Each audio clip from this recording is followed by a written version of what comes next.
Hello, welcome everybody to episode 9 of the Great Western Podcast.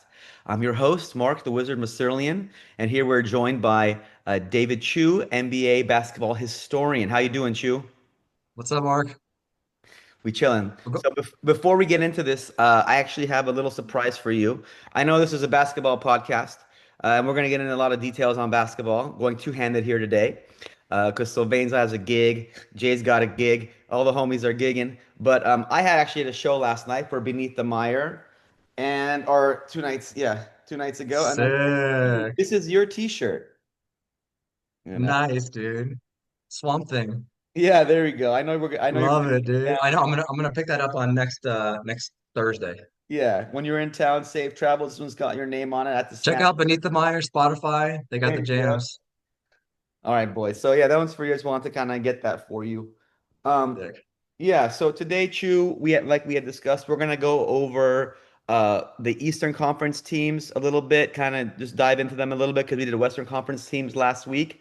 But first, we're gonna get into CP3, a little bit about him, his legacy, and his return to uh, Clippers, Lob City. Give me what's your take on this? Where are you at with CP3? Yeah, I just felt like we had to give a couple minute CP3 appreciation. He's Mhm. coming home. I think it's the perfect. He's already said this is his last year, and everybody loves when the old dog comes back and has one last stand. I just watched F1 with Brad Pitt, Okay. and this is basically in my mind, I'm hoping the CP3 story is basically the F1 story, where this old guy comes back and just owns everyone for one last season. So the only um the two teams that I've loved in the modern NBA that kind of have the same type of old guy vibe is the Mavericks, where you Hmm. had like an old Jason Kidd, an older Dirk, Right. and I love that team. I'll always, you guys will hear me talk about that probably every episode. And then the last stand, Chicago Bulls. So I'm hoping the Clipper curse gets broken this year with CP3 coming home. And I think as a bench player, okay, so Chris Paul last year in his 20th or 19th season Hmm. is the only player ever to do that to start all 82 games. So it's so typical that he does this on a team that doesn't make the playoffs because there was a few of the prime Chris Paul Clipper years where he got injured or deep in the playoffs he pulled a hammy and like that's kind of the thing that people always talk about Chris Paul is like he's a short guy, he's like 6'1", 6 feet. It's like can his body hold up in the playoffs? And unfortunately, during his prime or the later prime, Yeah, later probably with the Rockets, right? That one with team the Rockets too, Rockets. yeah, yeah, they were up 3-2 on the Warriors, and you think he pulled his hammy. Yeah, and he was playing well. Um, He was playing really well. It was still like in the kind of he was still kind of in his later prime, and that team was yep, geared up to beat the Warriors, and the Rockets had him, and they were good. yeah, totally. And he's just I love Chris Paul, and when the NBA smashed the trade to keep Chris Paul from going to the Lakers, that's a huge revolving door moment because Right. a 2010 Chris Paul matched with a 2010 Kobe is probably another championship. Um, but the NBA couldn't rig it Mm, so blatantly that no, they had to rescind the trade. to my chagrin. Um, yeah, so I think Chris Paul is probably the greatest basketball player to never win a ring. So we talked about this too. Like, what are some other notables? You have Barkley, you have Karl Malone, you got Stockton, you got Ewing, but that's kind of going back a little bit. Yeah, in the modern era, did Jerry West win one? I don't know, but Yeah, in the yeah, modern era, yes, like yes. Jerry, 1990, yeah, they won. Yeah, Jerry West. He 1990 lost a and lot though. on. Um, Let's see. and I just, he's been in the league for so long. Like his contemporaries when he first came in was like Darren Williams, who hasn't played basketball since like 2017. But he Um, he won a like he was on some. I mean, how many years was he? What about like a? Well, I looked it up. Reggie Miller as well, right? One of the other dominant players. yeah. Yeah, it's quick. Yeah, I but mean, all those people you mentioned, who would you put over Chris Paul? Yeah, I do think like me also comparing different positions. Stockton, I think, is a legendary player, with his assists and steals. And I think as in terms of a pure point guard, I think sometimes people forget about like what Stockton was able to do in the league. But I do think Chris Paul and Stockton are right there, like next to each other Yeah. in terms of all-time great. Um, I think people right now, especially because of he's kind of jumped around the league a little bit, played like backup point guard and kind of helped with like mentoring young kids. And he's not as explosive or dynamic, but this guy was a dominant point guard. He was an excellent scorer, excellent shooter, and also a very pure point guard with assists. Like he was a great floor general. I think he'd make a great coach. And he carried those early Hornets teams that he was on when they had no talent around. I don't even really remember who was on the team with him back then, but I would just like watch Laker games when the Lakers were bad and he would just kind of come out and dominate and beat the Lakers like by himself, like on a random Wednesday, like, in before the All-Star break or something like that. But Well, he had I believe a pretty epic playoff series against the Lakers in his yeah, last or second to last year with the Hornets. yeah, But they took him to 6 or 7, and it was real close. And I think that must have been the year the Lakers won or made it to the finals. yeah. Well, And another thing about Chris Paul is it's not like he came in raw. Like he came in rookie of the year, 2010, like refined, yeah, I at a Wake ready. Forest. Yeah, at a Wake Forest, I think he had like a 60-point game, I think, one time or something in Wake Forest. That's it, Lake Forest in Orange County. But I'm looking it up here. So he was drafted in 2005. Sorry guys, it's my dog Max. He sees a howler monkey on a Caribbean channel right now or something. He played 1, 2, 3, 4. He played 5 years in New Orleans from 2005 to 2011. Oh boy. Oh, honestly, you can't even hear it. Oh yeah, you can't hear the doggy? Okay, I cool. can't hear it. 2005 to 2011, he played for the Pelicans. Or I guess it was the Pelican. I mean, they were the Hornets. No, they were the Hornets at that time. I'm looking back. And then he played. He was in Clippers for 1, 2, 3, 4, 5, 6 seasons through 2017. Then 2 years in Houston, one OKC, three in Phoenix, Golden State Warriors, and then San Antonio. Yeah. But so he's definitely been a journeyman in his later career. But Lob City, I think people look at it and they see it as unsuccessful because of the talent around them with like Blake and DeAndre. They were supposed to go further, but I don't know. At that time, it was good, but I guess they didn't really have enough to get over the hump. And I think people look at that as diminishing Chris Paul's career. But he was the unquestioned leader and dominant player on that team, and he was great. And every team he went to, he made better. He's the ultimate floor raiser. Like if you have a prime Chris Paul, like you're probably a top 4 seed, like Uh, guaranteed. Definitely, and Um, he's definitely he was selected for the national team several times. I think he was definitely on the squad a couple times. He was on the last one, was he? No, right? No, he wasn't on this last year one, but the one before he was. he was on Redeem Team for sure. He was on the Redeem team. Yeah. Yeah. So yeah, I think I mean this Clippers team, like you said, they're an older team. Well, question you asked me, are they a likable Clippers team? You know, I have a lot of friends who are huge Clipper haters, and anything I say about positive about the Clippers is gonna be like thrown in my face. But then I have a couple friends that are big Clipper fans. I mean, let's see. Well, what's breaking the curse? Winning the title? Is that it? Is that literally it? Yes. Yeah. So if you speaking of the curse and the low light of Chris Paul's career, I encourage everyone to go back and watch. I believe there was 2 playoff series right before the Warriors. There was an opening. It was a huge opening. Um, the Clippers played the Thunder in 2013, and they were up 3-2. And in the fourth, I believe they're up a handful of points, and it was just like 3 or 4, just the most least characteristic or the most uncharacteristic Chris Paul Hmm. um, plays ever. He turned the ball over. He fouled Westbrook on a three. It was just like it was so bad. And then the year after, they were up like a bunch on the Rockets, and then Corey Brewer and Josh Smith just started raining threes down on us.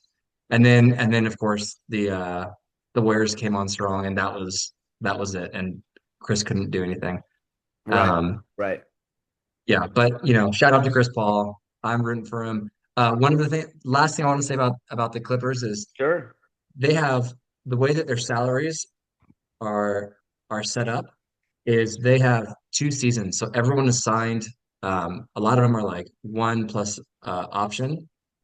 Um, so Chris Paul, Bradley Beal. Actually, I think Chris Paul's on a 1 year, but Bradley Beal, Kawhi, James Harden, um, everyone except Zubac, who could be our best player, honestly, is they have for the 2027 season. So it's kind of perfect. I love the way the team set up. It's like you have a puncher's chance. Who knows how it breaks? If SGA blows out his Achilles or something, it could leave the door open. And then they're going to reset the whole team in 2027 when there's a pretty good free agent class. And I'm hoping that Kawhi and Harden, at that point, they still love the Clippers so much that they'll take like um, lower salary deals or even a vet min and just like fuck it, like let's try to win it with like let's sign Giannis And and then you get everyone's in the Giannis sweepstakes. Everyone's like, who's gonna land? Where's he gonna go? I mean, the LA team is as good as any team for a big star to yep go to, right? So, yeah, I think that they are older, obviously, but they're not. Let's see if they're gonna be a team that can kind of stay healthy and go on to the playoffs. Obviously, as we always know, it's if healthy, and with Kawhi especially, that's the big question mark. But yeah, I do think that CP3 should get his flowers. He's one of the all-time greats of the NBA, and I've been honored to see his career. Uh, he's a great player, and that's all that's all that it is, and he's a wizard with that ball in his hand. yeah Especially he's a winner. yeah. So cool. So what do you guys think if you're listening out there? CP3, are we too high on him long term? Where was he in that? Actually, can you look it up? Where was he in that um the the Roto or The the Bleacher Report. Bleacher Report top 100? Can you look that I up? I just checked. He was 30th all time, which I think is 30th fair. all time. Yeah, 30th all time, right? And I know we've been waiting to do this Bleacher Report. We're gonna do it again. We got to get the whole team in there. So we'll talk. We'll incorporate Chris Paul into that too. Teaser for you guys. We got a lot of hot takes on Kobe at 11. But yeah, I don't know. Is that too high, too low for him? Maybe it's just right. Um, who's to say? Well, we'll find out. Okay, so we're good with CP3. Wishing him the best, in his final season. Hoping nothing like tragic happens. Knock on wood. That's my glass table. You don't want him to get hurt or something. Um, so last week we were talking about uh, the Western Conference teams, and we did a pretty deep dive onto the trades, signings, movement that's going on in the West. And oftentimes we think that, right, because we talk about it, that the West is a stronger division. The West, I mean, conference has historically um, had more champions, and the winner of the Western Conference Finals usually is thought of as the team that's gonna win the chip, right? Generally speaking. This past year, no one really saw the Pacers coming out of the East and contending. And even when they got to the finals, they were what, like a plus like 600 or 700, yeah. right? And as the games were happening, we're like, all right, okay, this is not, and if it went to game seven, and as we've discussed previously, if Halliburton doesn't rupture his Achilles, what happens? He came out hot, hit a couple of threes, he was cooking like early, so they could have won. So we were looking back, and um, Chu and I, we did a bit of a deep dive, right? So Chu, since the post Jordan I'm having era, fun. yeah, we're good. Okay, you got something? Yep, No worries. I'm Who do having we fun. have? We have a Say hi, guest. everyone. Hi, Okay, Naomi. go close it Thanks, babe. Okay. So, since the post Jordan era, which was we kind of in the 97, 98, right? How many teams from the East have come out? Did we see it? It was like we went over it, right? It was like, oh, I got here's It was 9. it was nine. No, Naomi, you gotta leave. What's up? It was nine. Okay, little. Little family. What's up with that? That has to be turned off, I think.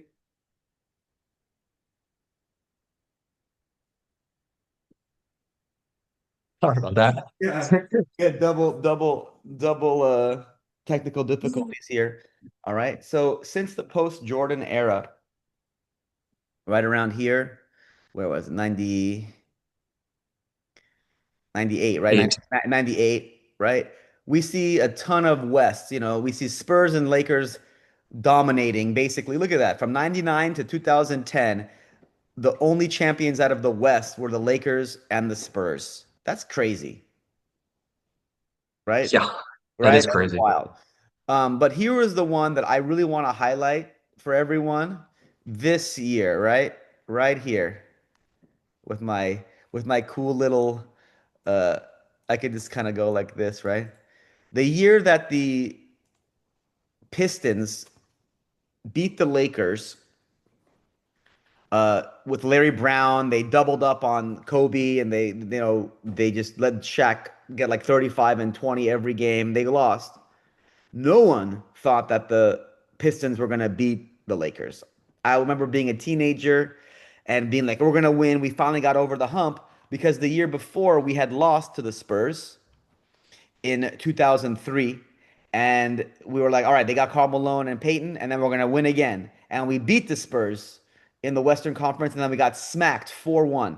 It's like getting hit over the head with like a lead pipe or something like that. It was like I started crying. It was so bad. So that reminds me that is in my brain that like no matter how much we think that it's going to be a cakewalk for a Western team, you never know what's going to happen.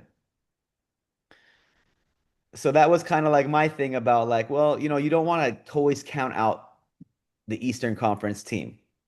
I didn't realize the Pistons beat them 4-1. It was 4-1. They I remember watching, I was like, how is I didn't believe it. Every game I'm like, all right, when are they gonna click it? When are they gonna click it? When are they gonna and that team, you gotta give props to what it was Rasheed Wallace, Chauncey Billups, right? Rip Hamilton, who was there? Ben Wallace, Prince shut down Kobe. Tayshaun Prince. Yeah, Tayshaun Prince out of nowhere had this like them like this performance of a lifetime. So yeah, so that just goes to show people talk about why talk about the East. East is trash, blah blah blah. It's just such like a easy thing to say, and I just think that even though we have seen the West dominating, and yeah, it's the East has won about a third of the championships in the post uh Bulls era, which I don't know. What do you guys think out there? If you have to guess, does that seem high, low? Does it seem like it was that much? Seems right to me. So. Who what so what team is going to be the Detroit Pistons of 2026? Oh yeah, so that being said, so as we had been discussing, the teams that obviously right now seem to me as in the preseason to have a chance would be the Knicks, who had a pretty deep run. They fired Thibodeau. They have a good squad there. I think they have something in the tank. They have something to prove. The Cavs, after kind of being embarrassed by the Pacers. Maybe they're gonna be coming back. The Magic with their signing of Desmond Bain and the emergence of Paulo Banchero are probably teams that maybe have the front edge. What do you think about those three teams? Yeah, it's certainly going to be one of those three. The other traditional Eastern powerhouses are the Heat, which they have a big chunk of their salary going to Rozier, who's under investigation for gambling. So I don't, he might not even play. And they did get rid of Duncan Robinson, which I think is a win, because that guy just got picked on all the time. Yeah, he And had. then the Celtics, no Tatum. Pacers, no Halliburton, and then the Bucks, they 20 million of their salaries being stretched for Dame. So it's like those four are the traditional Right. top four of the East, so they're gone now. So it's wide open. I mean, if you're a Magic or a Cavs fan, you're you're stoked. Yeah, you're Um, happy. You're happy. I mean, I do think we talked about it too. Pistons also could have some type of sleeper potential. if Cade's star continues to rise, Jalen Duren, I think if he continues to grow and develops into a player that some people think he might be, so some people being me, I know I think he's going to be good. I mean, and you said as you said earlier, Jaden Ivey, if he comes back and he kind of proves something, that could be a dangerous team. The Hawks, What do you think of Ivy real quickly? Have you watched him play? I It seems like NBA Twitter is thinks this is gonna be the year. I don't really watch it, Jaden Ivey, but he reminds me of OJ Mayo. okay, that's actually a good comp. I mean, Jaden Ivey is an explosive athlete, and I think people thought that he was going to be this like this like star, like rising star, like combo guard who could score, play. I think what happened was his shooting was not good enough in the NBA from what we've seen to space the floor enough to respect his drive game. He's not as good of a creator for other people as he needs to be. And honestly, on that Pistons team, I don't know if he's particularly good fit next to Cade. Cade is a Yeah. ball dominant guard. Cade has developed his shot, but he's not a great shooter, and that team needs more shooting. And so to be a non-shoot, like you need to be able to you need to shoot in the NBA at all, especially if you're going to be a ball dominant guard. So I think Jaden Ivey, the hype is there, the explosiveness is there, the reels are there. But from a numbers perspective, I think his percentages are kind of weak, and he's been hurt too. So there, the jury is out, I think. I mean, you have to do it. You got to get out there and do it. So I remember seeing his mom, I think, is a WNBA or D1 coach. I His don't know, Jaden Ivey. he was born with the basketball in his hands. Yeah, he was. Um, Yeah, Real quick about the Pistons, they need shooting, which is quite unfortunate that Malik Beasley, their best shooter, another one. on the day that he was going to sign his contract, gets put under federal investigation. I mean, Malik, you're blowing it, dude. Like that 50 million? How much were they going to get paid? 60, 70, 80 million? Yeah, Did that guy just light on fire? Kids, if you're in the NBA, do not sign into the FanDuel. Like it's all trackable. Do not do it. Um, Another thing about Malik Beasley, one of the greatest three-point shooters of all times. The statistics say so. By three-pointers made in the NBA per minute, he ranks second, only compared, only behind Steph Curry. He is a wow. excellent three-point shooter. I know he's been a journeyman. He was on the Lakers, but like Yeah, and he finally figured it out. Him and Cade, they had it going, and it's just like, dude, of course the Pistons. It's like, everyone. I feel like I would love to see the Pistons do well. They've been in NBA purgatory for yeah, since probably yeah. Honestly, that 2005 season that you were talking about. Um, they were really bad, but I mean, they had a huge turnaround, right? Like they went. It was like the second most wins, like from yeah, year over year, from like third. They were like a 13 win team. They won like 40 games, so that'll be fun. But I think the Magic with Bane's addition, also with Wagner, they should be kind of pressing up, and of course the Cavs and the Knicks. Um, let's see. I think the Cavs signed Lonzo. They got another year with DeAndre. They got Hunter as well. I don't know what let's see what Lonzo's got in the tank, but I think we're really gonna have to see. Donovan Mitchell. He's been touted as one of the best players, and he hasn't really done much in the playoffs with his teams, and he had a good defensive unit around him this past year. And then with the Knicks, we're gonna see what did they signed a new they have a new coach. I'm not even sure yet. Did they bring on a yeah, they got Mike Brown. That's right. That's right. So we can people have a lot of positive and negative things to say about Mike Brown, I think, in terms of his coaching abilities. He's had some success, but he's also had some failures as well. So I mean, the East is a team is always a place where, like you said, it's going to be wide open. But what about this thing about like maybe is there a chance that Tatum or Halliburton even play this year? What about like the advancements in medical technology where they can get back on the court this season? Is that a possibility? We need Dr. Robert Petrosian Yeah, on we the need call our for we that. need a resident doctor. Yeah, I don't know. Yeah. I don't know if it's gonna be. I Um, don't think anyone, these have $250 million contracts. Like, I doubt they would risk it. yeah, Um, I'm sure the players would, but the teams have so much invested in these guys.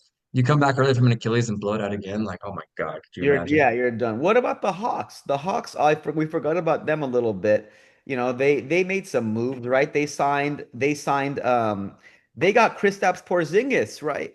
Which is Yes. what do you think about that? Why did the Celtics, after Porzingis was on a championship run team, they just kind of said, all right, they ship him off. Are they trying to It was move a salary. It was a salary move. salary move, right? Yeah. And he was healthy, but they moved Capella, and now they got Okongwu as their starting center, who has proven that he can play in the NBA, in the modern NBA. Um, Jalen Johnson, who also got hurt his labrum last year. He had a meteoric rise in the NBA in terms of like just two-way player. Dyson Daniels, the Great Barrier Thief, right? He emerged last year out of nowhere as this like defensive threat, and now, they got those guys are all like good defensive players. I'm obviously Well, they signed Nikhil Alexander-Walker too. They got Nikhil, so and don't Proven playoff, the guy gets minutes in playoffs, like he can shoot, he can hit open threes and play defense. Him and Dyson Daniels, granted, I've probably seen Dyson Daniels play probably 3 minutes of NBA basketball, yeah. but on paper, you think those are the exact type of players you would want to surround Trey with, Yeah, you know? exactly. And don't forget they have Zachary Risachet, who was the number Yep. one pick in the draft last year. So if he gets better, but it's one of those things where it's like, well, is this team like, oh, it's the Hawks, right? Like they're never really going to win anything. But these are all brand new players. These are all players that are not on. It's not Paul Millsap, it's not, Kyle Korver, but Shout out Paul Millsap. honestly, Paul Millsap was an excellent player, and that they had a squad there, with Yeah, Teague, they sent Horford. 4 guys to the All-Star game, 60-win team. Yeah, And then LeBron James came in and just yeah, owned them for like 3 seasons in a row in the playoffs. yeah. Well, That you know what? That might have been when LeBron James was on steroids. speaking of Jeff Teague, speaking of the Hawks, this is a good transition, I think. So I mean, yeah, we kind of went over these. We went over all. There's some other teams in the basement of the East: Raptors, Wizards, Hornets, Nets. You guys got a Real quick, who do you got into your head? Who's coming out of the East next year? I mean, I'll do a hot take. I'll give it. I'll say Magic. Why not? I'm Or saying Magic too. Orlando Magic. Let's see them rise. But there was this thing, right? Jeff Teague, on his podcast, had basically mentioned that Braun was on steroids. Is that what? I don't really know the full story. Did you get into it a little bit? I just saw the clip and he said that was it when he was on the Heat or was it when he was on the Cavs? But there was a time when the NBA Cavs, started Cavs. started testing Yeah. um started testing a bunch and LeBron James took one of those like 30-day hiatuses. And Uh-huh. he's done that a few times. I think he's done that at least twice with the Lakers, if I remember. And then Uh-huh. he comes back. And Teague was saying that, yeah, he went away so that he wouldn't test positive. And there's been a lot of to be that good at basketball for so long. Um, of course, people are going to think steroids. People think steroids with Michael Jordan, and can you really blame them? Like Right. these high-end athletes. I don't think that LeBron James was on steroids. I would imagine more that a journeyman.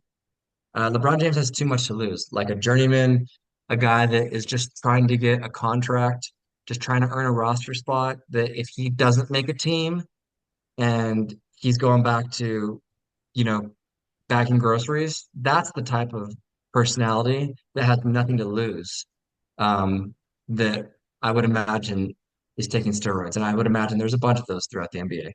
Mm-hmm. But LeBron James on steroids. I mean, if you say LeBron James on steroids, you have to say the same with Chris Paul. Chris Paul is third of the athlete that LeBron James is, and he's still playing in his 20th season. So I don't know. I think medical advancements. I think LeBron James is the greatest athlete to ever live, and um, I think Jeff Teague is likely a little cynical because LeBron James sent him home in his prime over and over and over again. Yeah. I mean, What do you I'm think? Is LeBron juicing? I'm surprised. I'm surprised he said it. even if it's true, because he has a very high profile podcast, I mean, Yes. he has a little bit more views than we do. I mean, not, not by much, but a little, I, I'm kind of naive with this stuff, and I never really think that people are juicing, but every time it comes out, I'm like, oh, okay. When like you said, like where is that line? What kinds of where does supplements and controlling the body and doing and because you see all his workouts and all he has probably nutritionists and all kinds of people helping him. It's hard to say.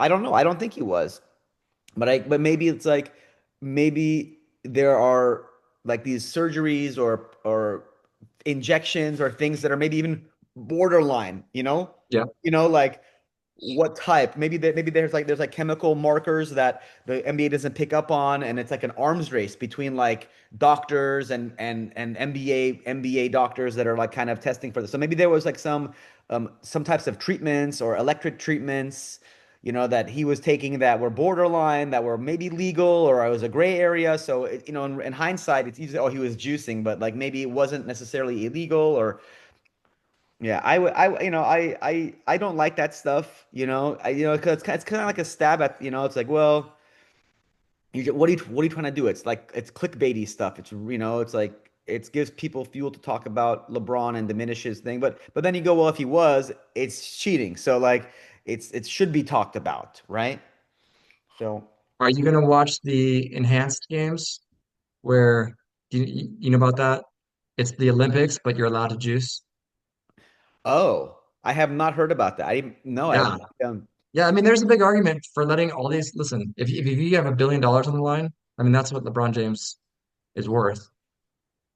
I Why mean, not use every modern science? But the thing is, like, isn't it with steroids, like the body eventually breaks down? Like you see all these old like bodybuilders from like the 90s, like can barely walk now. Like, you know, he's never gotten injured. Like, what was his biggest injury? Like the groin yeah, for like yeah, he three hurt his weeks. groin when he got moved to the Lakers. I mean, Hmm. now we're getting into like this idea about like, well, this is like more of an sports ethics question, right? Like, should we just let them juice, like let them take, because then what's the cap on that? What's the limit on that? As the Well, this is what I can say. The NBA, listen, it's come out huge in baseball, right, especially in the 90s and early 2000s. It would be pretty idiotic to think it wasn't happening in the NBA yeah, also. I mean, it's in the NBA and it is still in the NBA. And there are people when you have this much money on the line, they're gonna take every edge that they can. So um I would say that more players, I mean, you ask the average person, is steroids in the NBA? They would probably say no. But let's say there's a good percentage of players that juice. yeah. That's the thing. Like, that's why I say like I understand that I'm naive and I'm not the type to kind of get investigatory and kind of get my clipboard out and have like, okay, to check mark juicer. You look. Oh, that's a. Hey, what does it look like? Oh, this guy's juicing. Like what is it? What do you see that makes him do it? Right? Because it also helps with like recovery and all that stuff. Yeah. And I just don't Well, know. that's the thing is recovery these days. Schedule, sitting out games, resting, player rest. It's all about recovery. And dude, we've seen it with all these injuries. These Achilles blown out. Halliburton, Dame, Yeah. uh, Tatum. It's like they were going too hard without the recovery period, and this is what happens. So it's like it's kind of all related, like these injuries, winning, rest, salary cap, juicing. It's all kind of in this thing where everyone's trying to get an edge, and that's what you see at the highest level of athletes. And so it just comes with it. This is part of it. No, that's well said. And it's a reflection of like people's valuing and evaluation and risk assessment. You know, what is this worth trying to do? This is my career. There's billions of dollars on the line, and as you said, like if it's between making it on a team or not, or even having your legacy, or even your next contract or whatever it might be. Um, but I know I just thought it was interesting that like why does it come out now? With Yeah. why does it like what was the point? Is it yeah, it's just sour from from back in the day. So He's holding a grudge from like 2012. Well, also there's a reason that it comes out today. He wanted more clicks, and he's like, I'm gonna say this. I'm gonna blow up my podcast because it's also strange for NBA players to retire where they're used to being the center of attention. They go into the middle of the stadium and everyone's cheering their names, and now they're just like civilians like us that have podcasts. And he's like, if I say this, this is going to 10 million views tonight. Yeah, right. It's gonna be all over Twitter and Yeah. and TikTok and all that stuff. So, I mean, it's something to talk about. As it's the summertime, so in the NBA we have a little bit of topical things to do. But yeah, I think And so do you think that LeBron, before we wrap up here, yeah. how's LeBron James taking steroids? What's I your mean, gut telling you? my gut is telling me like now that I'm thinking about it over, it's like I guess, yeah, I would say probably. I'm not, I can't be surprised now, but you know what? I'll give him the benefit of the doubt and say he hasn't until there is something more substantive than like an offhand Yeah. comment from Jeff Teague, you know? What is it? Like guilty till, no, prove innocent till proven guilty. If there's some like real investigation, I don't know. I don't know if it'll even happen, but maybe it was like one of those things where he wasn't any injured and then he got some medical treatment that was sanctioned, but then it's like, okay, is that juicing, to get for Yeah. Well, Kobe flew to Germany, right? Or yeah, something for some did those like elective like trans surgeries and stuff like that. Yeah, so it's like, is that was what that stem cell stuff? Was that what that was? I anything I say right now would just be like speculation. I don't know what it's stem Yeah. cell. My friends and I we call it like the horse sauce or something like that. It's like horse stem cells or something like that. That like that like it's like some super stem cells from some animal. But Yeah. yeah, I remember that. I was like, why is Kobe going to Germany? There's Well, something he couldn't, it wasn't legal to get it done here, I think. yeah, Or it just wasn't practiced here. So, but it worked. things like that. But that being said, I think that we're going to wrap that up for today. Guys, we hope you enjoyed our podcast going two-handed today with me and Chu here talking about CP3's legacy, and then the East, the prospects out of the East, and also here some steroid stuff. We're getting into some sports ethics. Chu, any closing remarks, brother? No, I think Clippers over Magic in the 2026 NBA Finals. Wow. Wow, wow, If wow. that happens, we're getting tickets. We're going to Intuit Dome, and we're gonna watch CP3 drain one right in Paolo Banchero's face. There you go. I love it. All right, everybody. Thanks for watching. See you next time. Bye, guys.